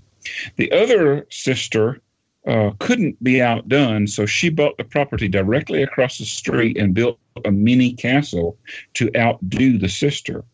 Well, they feuded throughout their whole lives, and this one sister loved to spend all her time on the 3rd floor of the 3-story house. So the sister across the street in the castle would run across the street, ring the doorbell, and by the time the sister got downstairs in the 3-story house, there was nobody there. Well, this went on until they died. When my friend, and he was a staunch, no-nonsense kind of guy that would just turn you right off and say, "That's not what I'm interested in, and I don't believe this, and I'm not going to listen to this." He's one of those. And when he was telling me this story coming from him, it was quite impressive. When they moved in the house, the doorbell would ring at all hours of the day and night. So they called the electrician. And the electrician said, lady, said, his wife called and said, lady, do you not realize that house is haunted? Said, we have rewired that, people from this town have rewired that house twice since the 1950s. There's been reports of that house being haunted since the 1920s. The doorbell is the sister across the street, running across the street and ringing the bell. So my friend Lee Master said, while he fixed that, he'd just take the whole damn thing out. So he disconnected all the wires, took the bell out. The apparition came to visit him and was very angry. He put the doorbell back in and never saw it again. But for somebody that is a no-nonsense kind of guy, not interested in this, doesn't want to hear about it, tells you those kind of stories, how can you help but not believe it? Yeah. That's quite a story. Well, and so not long ago, I called up the Castle Inn, and when I started telling them, when I started mentioning names like Lee Master's name and the house across the street, they're like, oh my goodness, what do you know about this? And I told them, and they're like, well, there's all kinds of haunted activities in the castle and the house across the street, and they promote that. So it was, I had quite a little conversation with the folks that own the Castle Inn nowadays, and I was like, well, yeah, I spent a week in that 3-story house back in the mid 90s, but I always thought that was the neatest story. So I've started writing another screenplay called Circleville, and it involves this whole episode with the sisters in the house. Well, we've certainly have had our fair share of stories, considering, well, Irene lives in a haunted house. She has 3 ghosts in her house, plus some occasional things that kind of travel in and out waywardly. But, you know, between the two of us, we've both been investigating the paranormal for decades. Mm-hmm. And have done many investigations and had many strange encounters. So, you know, this is why, you know, people who don't believe in this kind of stuff, if they had the experience, if they had an encounter, that would certainly change their mind. I want to say it would make them a believer, because, to be quite frank, I'm still not sure what I quote-unquote believe in. I only know what I've experienced. And it's harder to say what something is when you don't have a frame of reference. It's right. It's, you know, too many times paranormal investigators are quick to jump to conclusions. You know, something falls off a shelf. Oh, it was the ghost of Aunt Mary who did that. She died back in the 1950s. You have no way of knowing that. You don't have no way of knowing if that's Aunt Mary in the house. You have stuff going on, but how do you know who it is? Right. And what we've learned about other different types of phenomenon. So, you know, besides just ghosts and spirits, everything from, you know, multiple dimensions, time slips, things that may seem like it's a ghost, but it's not. We've talked about this many times on this program. Right. So you have to keep an open mind, and that's mainly what I rail at people for, is just to at least have an open mind. Start looking at things from a different perspective. Not saying you have to believe it, just saying, you know, accept that, well, maybe that there's some other explanations other than the party line. Right. And that's the kind of thing, that's exactly where I was coming from talking about this guy. He would be the first to dismiss. He would be the first to dismiss this kind of talk. He wouldn't listen to it. He wouldn't be involved with it. And he for sure wouldn't say it. But he was a firm believer because of the experience he had there. So coming from somebody like that, you can't help but sit up and listen. Well, what about some of your own experiences? Have you had anything strange happening, whether it be, you know, with UFOs or just anything else that's strange that's happened in your life? I don't have any ghost stories to tell. I wish I did. Boy, let me tell you, the only story I have is the flying saucer where it had landed in the smoking circle, which I did see with my own eyes. Now I do have one. It's not me, but it was my mother, and my mother's 86 years old now. She wouldn't tell a lie to save her soul. And oh gosh, this must have been it must have been 1993 too. My grandparents lived like 20 minutes away and never made a peep their whole lives. And in 1989, my grandmother had a stroke and my grandfather fell and broke his hip all in the same day. So my mom suffered with that for years. But after my grandmother died, I wandered into my mom's house one day and I found my mom on her bed sitting there crying.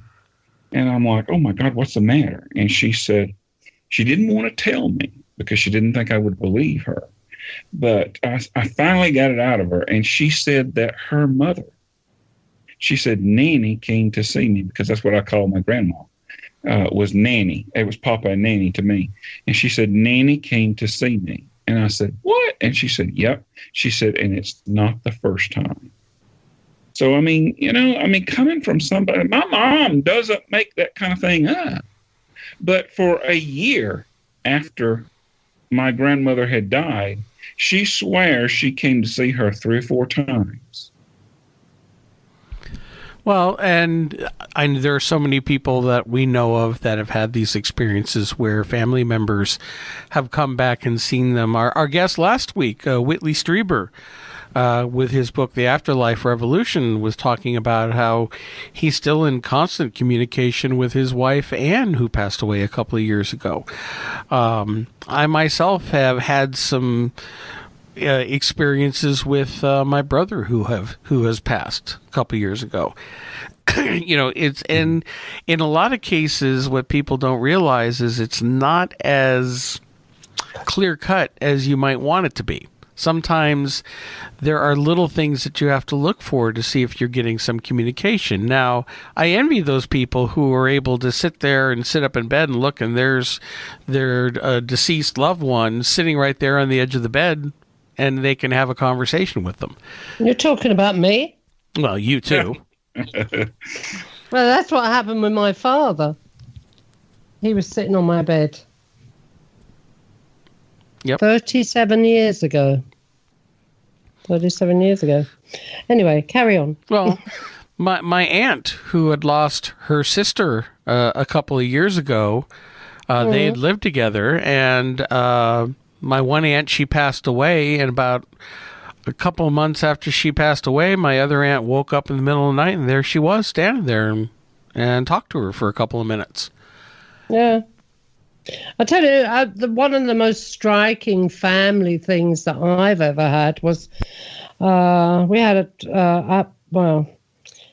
my niece passed away at the age of 5 months, and on the day of the funeral, I went back home, and that night, sitting on my sofa, was three relatives: my father and 2 aunts, one either side of my father, just sitting there. It sounds like you may think that I'm not telling the truth, but I'm telling the truth. My dad was there, my Auntie Lizzie was there, and my Auntie Hilda was there. And they were sitting on the sofa, and I could see them as clear as anything. Oh, I would never doubt you. I have never been fortunate enough to have that kind of experience. Well, I feel that they were there because I was so I needed someone, I needed some support. Yeah, I needed support that day because it was a horrific day for me, one that I'll never forget. So, yeah, they were there. Yeah. So anyway, and well, like this house, this house is active. I walked upstairs the other day, and as soon as I got halfway up the stairs, as soon as I got halfway up the stairs, I could smell it. And when I got to the top of the stairs, the smell was so strong. Now, one of my ghosts he was a deacon of the chapel, but he was also a blacksmith. And the smell that I know when he's around, because you can smell this burning oil, a mixture of oil and metal smell. It's very, very strong. It gets right up your nose. And, I said to Mark, he was obviously standing at the top of the stairs waiting for me to come up. Mm-hmm. You know? In the old days, it was rude in this country. Even my father used to say to me, you never pass somebody on the stairs. Not only is it unlucky, but it's rude. So if somebody is coming up the stairs or going down the stairs, you wait until they've cleared the staircase before you go up the staircase. And I felt that as soon as I smelled it, that's what I felt he was doing. He saw me coming up the stairs. Mm-hmm. Crazy, isn't it? It's bizarre. Yeah. Yeah, but I knew that straight away. That's what he was doing. He was being polite. Anyway, so where is my Mr. Polite? Oh, Mark? Yes. Oh, there you are. You told me I'm never polite. No. Yeah. We argue. Do you know something, Kerry? We argue.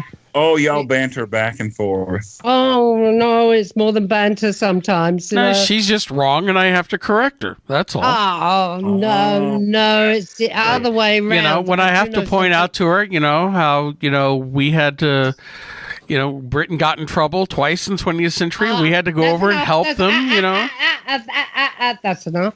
That's enough. That's enough. That is enough.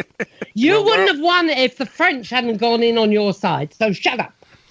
But while we're on the subject of being polite, I'd love to thank a few people, if that's all right. Yeah, you can. I'd love to thank my co-author, Johnny Cochran in Texas. I'd love to thank my illustrator, Eric Yates, down in Kentucky, my cover artist, Mark Randall, and especially Philip Mantle from Flying Disc Press for helping me put this novel together and get it published. That's good. Yeah. And how much longer have we got, Mark? Have we got enough time to talk a bit more about the Yes, book? we do. Oh, that's good. So, when was the book released then, Kerry? March 28th. It's been just out for a month now. Oh, it's new. Oh, it's brand new. Okay. It's just came out a month ago yesterday. Yeah, and you're hoping to sell the screenplay for it? Correct. We just did our first book signing in Butler, Pennsylvania yesterday, which was very good. We had a lovely display, which people can see if they want to go to my Facebook page. It's posted. We're going to be at the MUFON conference signing books and autographs, and we also have made some T-shirts with the cover art on it, which are really nice. But we're going to be in New Jersey, July the 27th through the 29th at Cherry Hill, New Jersey, at the MUFON conference. We're going to be at the conference in Philadelphia, October 26th, and the one in Pittsburgh, October 20th. Well, you got a busy time coming up. Well, and like Mark said, he's going to try and get along to that Cherry Hill, is it? Cherry Hill conference in New Jersey? That's the big national for the year, so it'll be a big one, yes. Yeah. I wish I could fly out there and do it as well. You might do that, Mark. Come on out. No, I'm gonna do my best to try to get out to the conference. It's been a couple of years since I've been to one. The last one I was at, they had a lot of the Pennsylvania people out there, Jennifer Stein, and got to listen to Peter Robbins talk, Grant Cameron, a few other people. Interesting stuff. My problem is sometimes I think MUFON can be a little on the stuffy side. But I don't always agree with a lot of their views. What? Stuffy side. Stuffy. Okay. Yes. Snooty. Stuffy. Snooty. A little. I think they tend to be. I'm not going to comment on that. I think they tend to be a little. From MUFON. No. They tend to be a little too nuts and bolts for my taste. Mark always says what he thinks. Yep. I'm honest, you know? Yes, you are honest, and that's what I like about you, because you say it as it is. See what I mean about us arguing and everything, Kerry? Oh, I hear you. Back and forth, back and forth. So how long did it take you to write the book, Kerry? Well, we started it in 2015 and we published it last month. So, and I worked on it. Oh man, I worked on it day and night and day. Yeah. During December, January, and February to try to get it as good as I could get it before we published it. And so go ahead. You said you wrote the screenplay first. When did you write that? Yeah, the screenplay was written in 2015, and then I went back and after being encouraged by several people, I went and formed it on out into the novel. They said that's the only way to go. Yeah, so up until writing the screenplay, did you have to do a lot of research then before writing that screenplay? I did a lot of research on the whole event, much as I could, and then formulated the story and all that sort of thing. Yeah. So anyway, but if you have time before we go, I'll read you one more passage. Yeah, do that. That'd be great. You got time, Mark? Yes, we got about 10 more minutes. Good. I got 2 paragraphs here. This is the actual crash. Drifting through the region and finding odd work from New Mexico to the Oklahoma Panhandle, Harlan heard curious tales of mysterious floating airships, stories of flying vessels with blinking lights, guided by small, strange-looking conductors. Harlan had even seen a few unexplainable objects himself in the sky, but nothing close enough to form a fixed opinion as to what they actually were. Looking toward the south, he saw a bizarre flying craft above the desert plain, surrounded by ominous clouds which hung low in the quadrant. Unlike anything this tough-as-nails farmhand had ever seen or dreamed of, it was followed by a trail of smoke as it came closer and closer to the ground. Roaring overneath the upset armadillo in the cemetery, the pilot of the troubled vessel feverishly attempted to navigate the winds in a faint hopes of a safe landing. Weaving through the air, his ship descended with an uneven gesture until hopelessly losing control. Wavering and tilting as it fell from the heavens, it clipped the outer edge of a fast-moving windmill located atop a small rise and soared straight into the path of the town's only water tower. Slamming into its side with a direct hit, the craft shattered with an earth-shaking crash. The tower's tank exploded from the impact like a bomb, sending a wave of water, wood, and spacecraft debris raining down on Judge Proctor's flower garden with bits of smoking flame. Then the sound of silence. Wow. So there you go. There's a few little clips from the book. Yeah, and I saw that all in my head as that was being read as well. Have you ever thought of doing an Audible book on this? No, I haven't. But, that's a thought. We get asked a lot for Audible books. You certainly have the voice for it, Kerry. Well, thank you. Yeah, but I got that southern drawl. I don't know. Sometimes that's a positive. Sometimes it's a negative. Yeah, on some people like yourself, it's very much a positive. There are some people I could listen to read the phone book. Yeah. What was that? Remember old historian Shelby Foote? They featured him on the Civil War documentary show many years ago, and he passed away a while back. But he had that southern voice. He had what I called that whiskey drawl, that just very soft drawl, and I could listen to him read the phone book. He had such a great voice. Oh, I had a dear friend out in California. His name was Scott McQueen, and he had the most charismatic voice. He actually did the narration for Universal when they did the documentary for the Phantom of the Opera, 1925 and 1943. And you could listen to him. It was just enchanting to listen to him tell the story as he went. He had just a most great voice.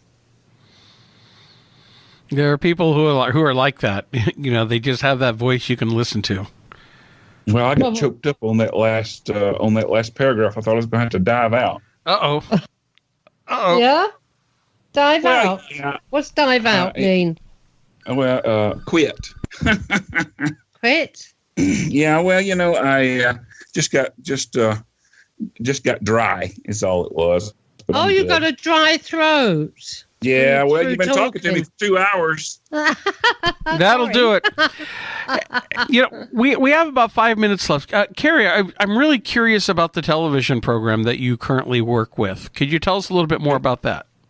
I'd love to. It's called Wheels of the Past, and we're working on a website, wheelsofthepast.com, and we are going to have a home base car lot in Butler, Pennsylvania, called Wheels of the Past, where we buy, sell, restore, and consign antique cars, and that'll be the home base for our show.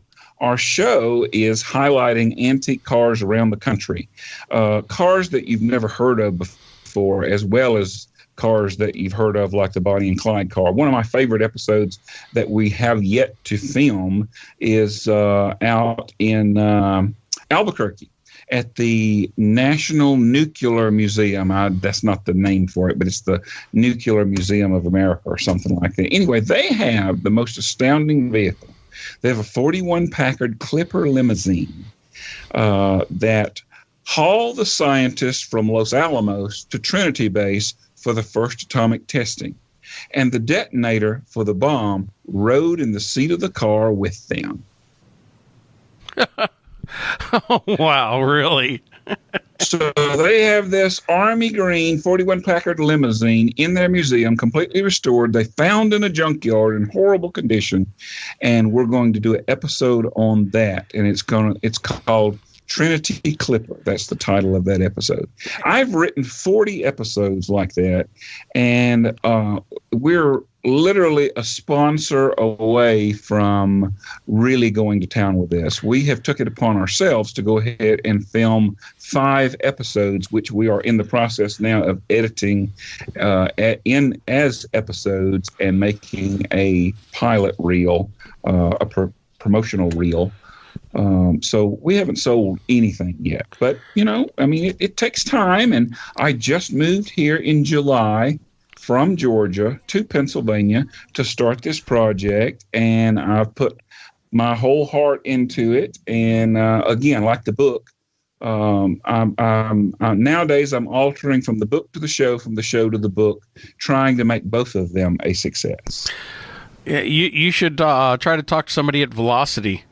So my father-in-law, he's into old cars. He does old car restoration, mostly 50s cars. But yeah, he's got me hooked on turning into the Velocity channel and watching all those old car shows, and right. Or you might have something there. Even the History Channel or Travel Channel might be interested in something like that. There's enough channels out there nowadays that once we actually have a production reel, we'll pitch it to somebody. Somebody will like it and pick it up. I'm pretty sure. I have faith in the project. And, you know, so many of these shows on antique cars nowadays, they're just terrible. They chop the top. They make it loud. They make it fast. How much money they make off of it. They do all this craziness, unrealistic stuff. We're not doing that at all. We are documenting historical antique cars, stories to tell. So our show's a lot different than these other ones you see on TV. Right. Well, that's fantastic. Well, we have come up on the end of the show here. Our guest has been Kerry Trent Haggard, and the name of the book is Traveler. And Kerry, where can people get that book? The book is on Amazon, and if you look up my name, Kerry, Kerry, Trent Haggard, Traveler, it should pop right up. It's $16.95, and everybody that's read it so far has just loved it. Fantastic. And they can also be got in the UK as well. Yes, in Amazon Absolutely. UK. Yep. Yeah. Well, Kerry, thank you very much for coming on the show tonight. This has been a fun discussion. Yeah, it's been great. Well, thank you, Absolutely Mark, great. for having me. Thank you, Irene, for having me. Yeah, and Kerry, don't go away after the show. I want to speak to you. Okay? Okay. Very Be a good. good boy. Thank you. All right. Well, And I really enjoyed it. Thank you, guys. And once again, I want to thank all of our guests for tuning in. Hey, I noticed earlier tonight we had Istanbul, Turkey tuned in. So just want to... and Ireland. Ireland too. Yep. So I just want to do that shout out. Thank you, everybody, for listening. Please tune in next week, and we'll catch you all then. Irene, you have a great evening. And you. Okay. Bye-bye, everybody. Bye-bye.